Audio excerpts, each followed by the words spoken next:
Bisakah iblis mendengar doa kita? Doa adalah berbicara kepada Tuhan, dan seperti percakapan apapun, orang lain mungkin saja mendengar apa yang kita katakan. Jadi, mungkin saja iblis dan para setan dapat mendengar doa kita kepada Tuhan. Mereka dapat dan memang menguping doa kita. Tetapi hal ini seharusnya tidak menjadi perhatian utama dari anak-anak Tuhan. Dengan asumsi mereka dapat mendengar doa-doa kita, masih diperdebatkan apakah iblis dan setan secara aktif mendengarkan doa-doa kita. Apapun masalahnya, iblis dan para setan sama sekali tidak memiliki kuasa untuk mencegah Allah menjawab doa kita sesuai dengan kehendaknya. Dalam kata pengantarnya, untuk The Screwtape Letters, penulis C.S. Lewis memperingatkan tentang dua kesalahan yang sama, tetapi berlawanan yang sering dilakukan orang percaya tentang iblis. Seseorang dapat memiliki keasyikan yang tidak sehat dengannya, atau seseorang dapat menyangkal keberadaannya sama sekali. Kedua asumsi itu salah. Kedua asumsi itu berbahaya, dan iblis senang dengan salah satu dari kesalahan ini. Kita harus memahami bahwa iblis adalah makhluk ciptaan yang diikat dengan sebuah rantai panjang. Ujung lain dari rantai pengikatnya ada di dalam genggaman Tuhan. Ketidaktahuan akan siasat iblis bukanlah kebaikan. 2 Korintus 2 ayat 11, Efesus 6 ayat 10 hingga 18, dan 1 Petrus 5 ayat 8 hingga 9. Tetapi kita dapat memperoleh penghiburan karena mengetahui kehancurannya yang akan datang. Wahyu 20 ayat 10. Beri iblis sesuai haknya, tetapi janganlah kita memberinya lebih dari haknya. Kitab Ayub dalam Perjanjian Lama membuka tabir dan memberi kita wawasan tentang metode iblis. Pada suatu hari, datanglah anak-anak Allah menghadap Tuhan, dan di antara mereka datanglah iblis juga. Maka bertanyalah Tuhan kepada iblis, "Dari mana engkau?" Lalu jawab iblis kepada Tuhan, "Dari perjalanan mengelilingi dan menjelajah bumi." Lalu bertanyalah Tuhan kepada iblis, "Apakah engkau memperlihatkan hambaku Ayub? Sebab tiada seorang pun di bumi seperti dia, yang demikian saleh dan jujur, yang takut akan Allah dan menjauhi kejahatan." Lalu jawab iblis kepada Tuhan, "Apakah dengan tidak mendapat apa-apa Ayub takut akan Allah? Bukankah engkau yang membuat pagar sekeliling dia dan rumahnya serta segala yang dimilikinya? Apa yang dikerjakannya telah kau berkati, dan apa yang dimilikinya makin bertambah di negeri itu. Tetapi ulurkanlah tanganmu dan jamahlah segala yang dipunyainya. Ia pasti mengutuki engkau di hadapanmu." Maka firman Tuhan kepada iblis, "Nah, segala yang dipunyainya ada dalam kuasamu. Hanya janganlah engkau mengulurkan tanganmu terhadap dirinya." Kemudian pergilah iblis dari hadapan Tuhan. Ayub 1 ayat 6 hingga 12. Iblis adalah makhluk nyata. Dia adalah makhluk ciptaan, tidak setara dengan Tuhan. Iblis, meskipun dia telah memberontak melawan Allah dan sekarang menjadi musuhnya, tetapi berada di bawah otoritas tertinggi Allah. Dia hanya bisa melakukan apa yang Tuhan izinkan. Tuhan memanggil dan iblis diminta untuk menjawab. Kekuatan iblis mengesankan menurut standar manusia, tidak berarti apa-apa jika dibandingkan dengan kekuatan dan keperkasaan pencipta kita yang tidak ada habisnya. Meskipun Ayub 1 tidak secara khusus menyatakan bahwa iblis dapat mendengar doa-doa kita, hal itu menunjukkan bahwa dia mengetahui rahasia percakapan kita dengan Tuhan. Iblis sangat akrab dengan detail kehidupan Ayub. Kita dapat menganggap Ayub telah berada di bawah pengawasan rahasia iblis selama beberapa waktu, dan bahwa iblis mendengar doa-doanya. Apa yang masih belum diketahui adalah seberapa dalam iblis dapat menyelidiki pikiran dan doa batin manusia. Bisakah dia membaca pikiran kita?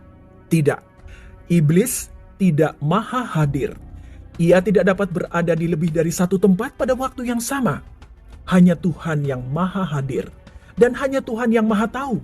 Sementara iblis harus mengandalkan pasukan setannya untuk melakukan perintahnya. Alkitab menunjukkan hanya Tuhan yang mengetahui hati setiap manusia. 1 Raja-Raja 8 ayat 39. Tidak ada orang lain yang memiliki kemampuan itu. Tuhan tahu apa yang akan kita katakan sebelum lidah kita mengeluarkan kata-kata, dan sementara pikiran masih merumuskan. Mazmur 139 ayat 4. Yesus Sebagai Allah yang berinkarnasi, memperlihatkan kualitas ilahi dalam mengetahui pikiran manusia. Ia tahu apa yang ada di dalam hati manusia. Yohanes 2 ayat 25 bandingkan dengan Matius 9 ayat 4 dan Yohanes 6 ayat 64. Iblis tidak maha tahu, tetapi kita tidak memiliki rahasia dari Allah. Ibrani 4 ayat 12 hingga 13, Mazmur 139 ayat 2, dan Yeremia 17 ayat 10. Alkitab memang mengajarkan kita bahwa iblis itu kuat. Kemungkinan dia adalah yang tertinggi dari semua malaikat yang jatuh, karena dia cukup persuasif untuk meyakinkan sepertiga malaikat untuk bergabung dengannya dalam pemberontakannya. Wahyu 12 ayat 4. Bahkan setelah kejatuhan iblis, malaikat Mikael pun tidak berani menghadapinya tanpa bantuan Tuhan. Yudas 1 ayat 9. Satan adalah penguasa kerajaan angkasa, yaitu roh yang sekarang sedang bekerja di antara orang-orang durhaka. Efesus 2 ayat 2b. Namun, kekuatan Satan ada batasnya, dan membaca pikiran kita tampaknya berada di luar kemampuannya. Dibutuhkan kemahatauan bagi iblis dan para setan untuk membaca pikiran kita yang tidak mereka miliki. Tuhan adalah satu-satunya yang dapat mengetahui pikiran kita.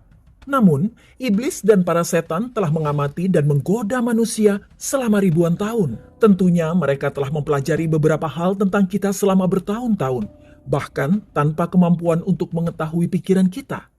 Mereka dapat menebak dengan baik apa yang kita pikirkan dan kemudian mencoba menggunakannya untuk keuntungan mereka. Itulah sebabnya kita diperintahkan untuk tunduk kepada Allah, sebelum kita disuruh untuk melawan iblis. Yakobus 4 ayat 7. Malaikat Gabriel mengetahui doa Zakaria, ayah dari Yohanes Pembaptis, Lukas 1 ayat 13. Tetapi Gabriel bertindak atas perintah Tuhan. Tidak jelas apakah Gabriel mendengar doa itu atau Tuhan yang memberitahunya tentang hal itu. Adalah benar bahwa doa-doa umat Allah diumpamakan seperti dupa harum yang naik ke hadapan tahta Allah. Keluaran 30 ayat 1 hingga 10, Mazmur 141 ayat 2, Wahyu 5 ayat 8 dan Wahyu 8 ayat 3. Biarlah doaku adalah bagimu seperti persembahan ukupan, dan tanganku yang terangkat seperti persembahan korban pada waktu petang. Mazmur 141 ayat 2. Ketika ia mengambil gulungan kitab itu, tersungkurlah keempat makhluk dan ke-24 tua-tua itu di hadapan anak domba itu, masing-masing memegang satu kecapi dan satu cawan emas, penuh dengan kemenyan. Itulah doa orang-orang kudus. Wahyu 5 ayat 8. Maka datanglah seorang malaikat lain, dan ia pergi berdiri dekat mezbah dengan sebuah pedupaan emas. Dan kepadanya diberikan banyak kemenyan untuk dipersembahkannya bersama-sama dengan doa semua orang kudus di atas mezbah emas di hadapan tahta itu. Wahyu 8 ayat 3. Maka boleh jadi semua doa didengarkan di seluruh tempat kediaman Tuhan, termasuk oleh para malaikat di sana.